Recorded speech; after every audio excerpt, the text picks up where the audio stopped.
What's going on, people? It's your man, the YB, back once again. So, we got another update of this masterpiece of content from Tyson Fury, aka Luke McGuinness. Let's get straight to it, people. Let's not do no messing about on this one. Here we go then, 100%. Looking forward to the challenge. It was actually a lot easier than I thought it would be, the Usyk fight. A lot easier. People saying, oh, he's a hard man to hit. I was lighting him up 3 or 4 punch combinations, laughing at him. My problem in that fight, I probably had too much fun. It was probably too easy. At times, it was too easy. It was like I was in there with a local amateur boxer. I gotta stop it. I gotta save that amateur part for another day, man. That's just too much. Oh, this guy, man. You know, I've already forgot. I'm catching too much joke. I forgot what he said. What did he say? Let's play it. Leave it one more time, people. Bear with me here. Catching too much joke on this one. Too funny. Never mind knowing you got to knock someone out. But I'm confident and, yeah, looking forward to the challenge. It was actually a lot easier than I thought it would be, the Usyk fight. I want to pick up on that part to start off with. It was easier than I thought it would be. Now, my beef with this is, yeah, and I was telling you before the fight when I was saying why it was free money. I said, yeah, put $100 on Fury. It's a dead cert. You can double your money. That's what you best believe. I did videos, and Fury before the fight was saying I can box. I've got 10 inches of reach and 4 inches of height and 30 pounds in weight. I can do it long. I can do it short. I can do it in the middle. I can do it all.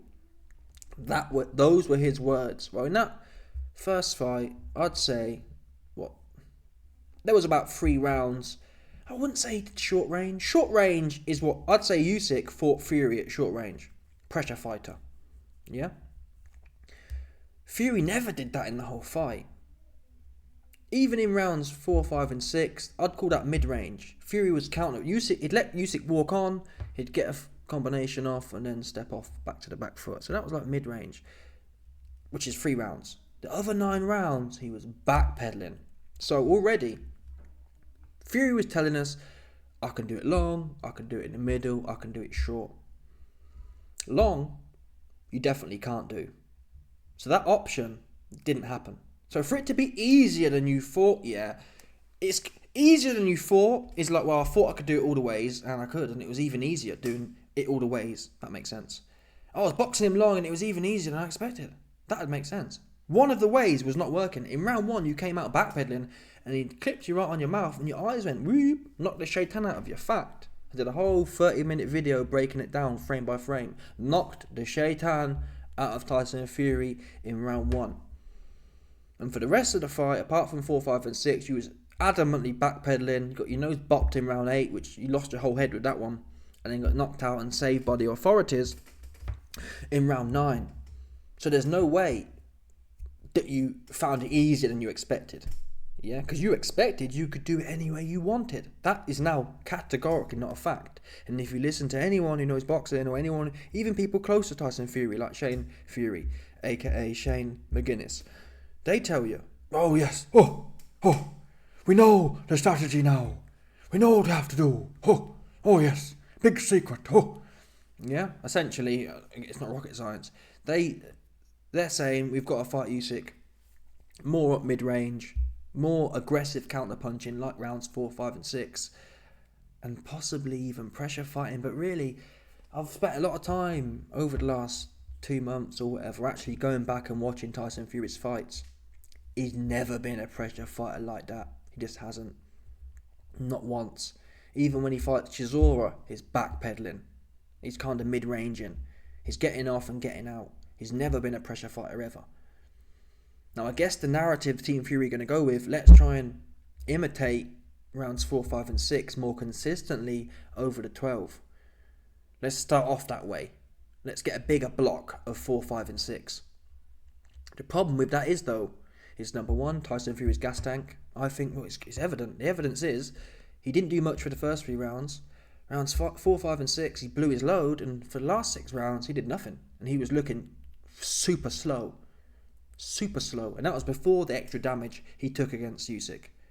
Damage, an extra 6 months in age, only adds, and yes, Usyk's older, but he hasn't had a hard career. He hasn't been, how many times has Fury had to get off the deck? And really, his chin's been deteriorating.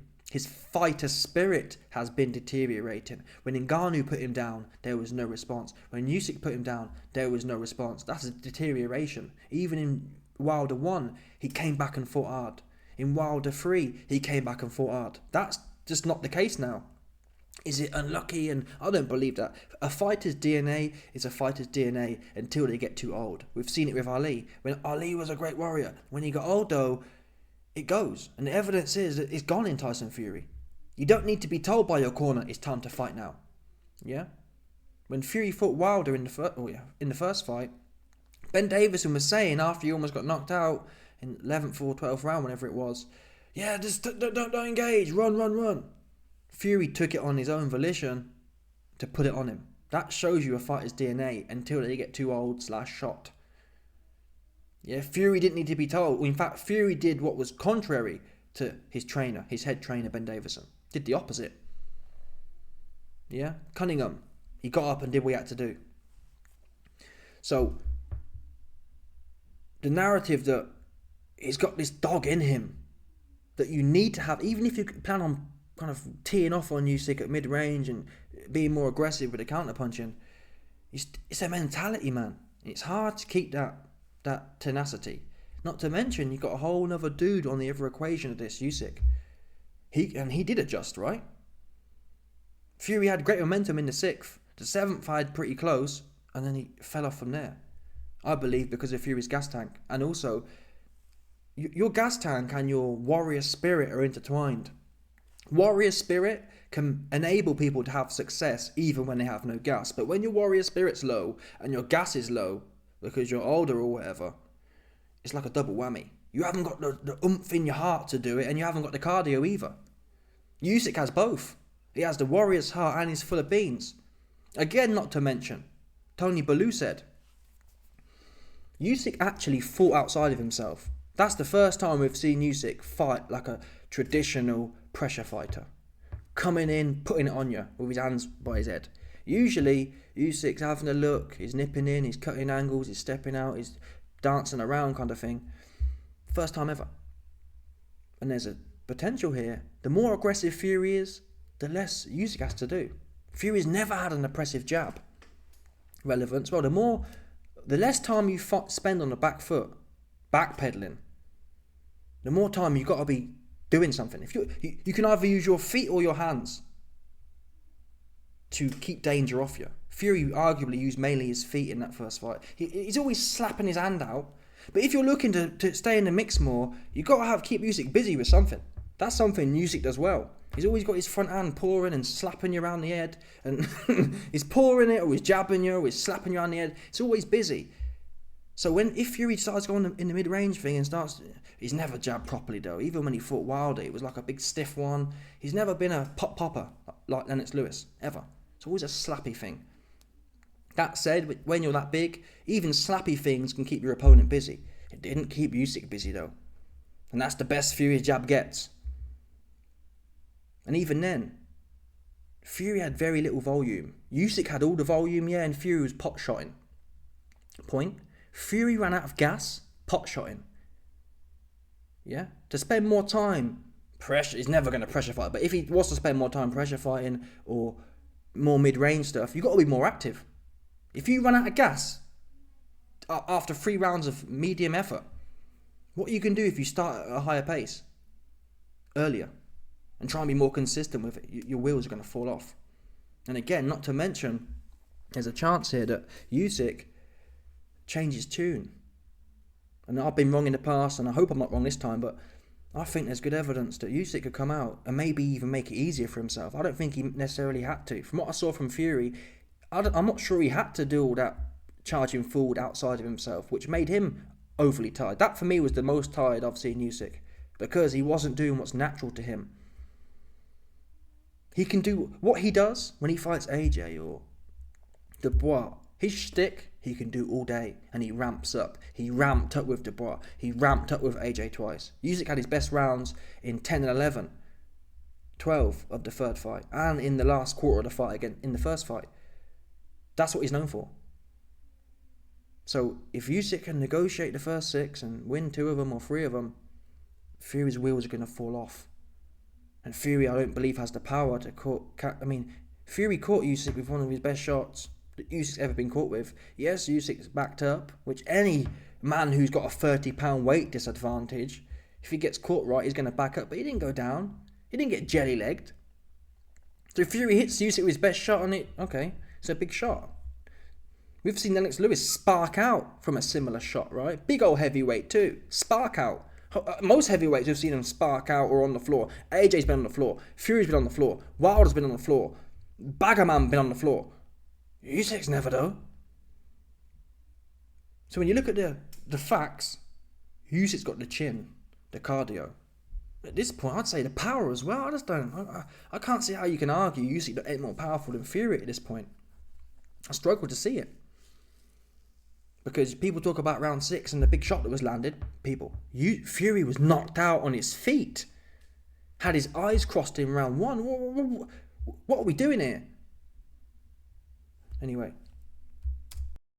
A lot easier.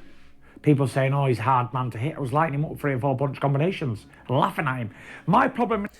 I was hitting him with 3 or 4 punch combinations at will, laughing at him. Tyson.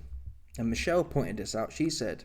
And I didn't, at the time, watching it live, I didn't believe it. I was like, no, it's the bravado, he's just confident. Michelle said he's doing all that laughing because he don't want to fight. Yeah, he's doing all that goofing off because he don't really want to engage. He's trying to buy time and politic. There are some fighters, who can do that, all that kind of cool stuff and still be focused, but Tyson weren't doing that because his body language didn't... If you're goofing off here and then whacking someone... That's one thing. But when you're goofing off and you're just getting pressed against the ropes and not doing much back, that's fear. You're trying to distract from the reality of the situation. You're trying to buy time. Yeah? Look at Naz, for example. Naz was into all that messing around. But from what I remember, in the fights, that it was highly competitive, all that messing around dropped off. When that Mexican cat was punching him right in his chops for him, he weren't finding that so funny no more. That weren't so cool no more. When you're in there at bums, it's all fun and games. The relevance to the Tyson Fury situation is, to be fair to Naz, he's probably concentrating. He realised it's time to concentrate. The flip argument for Fury is he couldn't, even if he was concentrating, he didn't want to fight. He didn't want to make it serious. It's like one of them ones there. And I think Fury said in one of the rounds to Usyk that, I'm not sure what it was. Something along the lines of, it's a good competition, or I'm not sure exactly. I need to look it back at it, but it reminded me of McGregor and Habib. And McGregor said to Habib, it's just business. I got some sort of them vibes from Fury. It's like he wanted to de-escalate the situation. He realised Usyk was serious, and watch Caleb Plant versus Canelo. Caleb Plant was in there saying to Canelo, this is a good fight, isn't it? Yeah, I'm a good fighter, aren't I? And yeah, like He's trying to appeal to the more humanitarian side. He's trying to make himself more... He's trying to humanise himself. Don't beat me like a dog. I'm a cool guy. Look, I can be goofy too. Jester. He gesturing. Yeah, he jester max. He jester max in. Not to get the beats. That's what you was doing. So you weren't laughing in there having fun and teeing off. Because if you was laughing in there having fun teeing off, you'd have won 9 rounds to 3 or 10 rounds to 2. You lost and got knocked out. No man is having fun when they're knocked out and the nose gets bust and it puts them off their game. That's just not happened. That's not possible. Yeah? People are having fun and people who are having fun, I'll tell you who was having fun, yeah? Terence Crawford versus Errol Spence. When Terence Crawford was beating Errol Spence's ass, he literally knocked Errol Spence down, and in the meantime, he's in the crowd talking to Jamal Charlo. That's having fun. You're in control and you just got gas for days and you really ain't worried about what's going on here. Tyson, you weren't doing that. You was damn worried about what's going on there because you was backpedaling for your life. Yeah? You didn't want to engage with him. You didn't want to fight him. That's what you didn't want to do. You didn't once, I didn't see Fury once put his hands up and look to fight. Not once. Even after being knocked down. Even after having his nose bust. And that's what Fury said. Fury says, if all else fails, I'll put my gloves up and fight. I'm a fighting man. No, you're not a fighting man. And your dad knows that. That's why your dad tried to save your ass. So them moody 3-punch combinations you was throwing was in vain. Yeah, they was cool until they wasn't cool. They was effective until they wasn't effective because you weren't throwing them no more. Anyway, let me know your thoughts, people. Smash the like button, subscribe, like off the bell, 100%. No doubt about it, people. Stop it.